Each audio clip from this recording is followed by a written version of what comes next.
Number cake naman for today's videos mga ka-Shirins para ito sa monthly milestone ng aking isang client o number 9.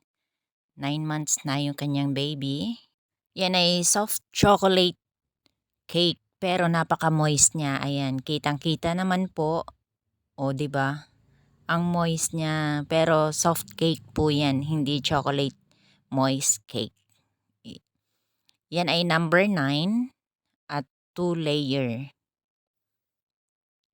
O, dahan-dahan. And then, ipapas forward na lang po natin para mas mabilis-bilis. Ganyan lang ang kanyang design. Hindi na siya lalagyan ng frosting or whipping cream sa gilid. Bali, half lang ang kanyang frosting.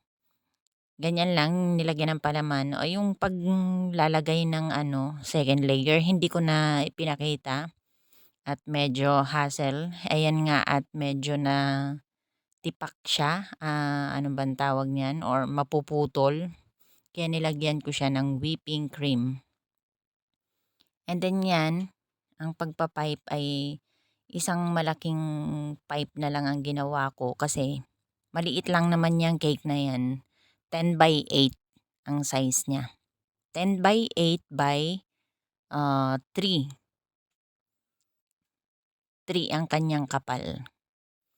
And then yung taas niya, yung pinaka ng 9 ay 10. And then yung lapad ay 8. Yan. Ganyan lang ang aking ginawang pagpipe para sa monthly milestone ng aking client ng anak niya. Monthly po siya kumukuha sa akin. Yan na po ang finished product. Thank you for watching mga ka-Shirins. Share din po kasi baka malay natin pag meron akong pang giveaway, makapagbigay ako ng giveaway sa mga nagsishare, lalo na sa top fan. Magbibigay po ako pag carry ko na.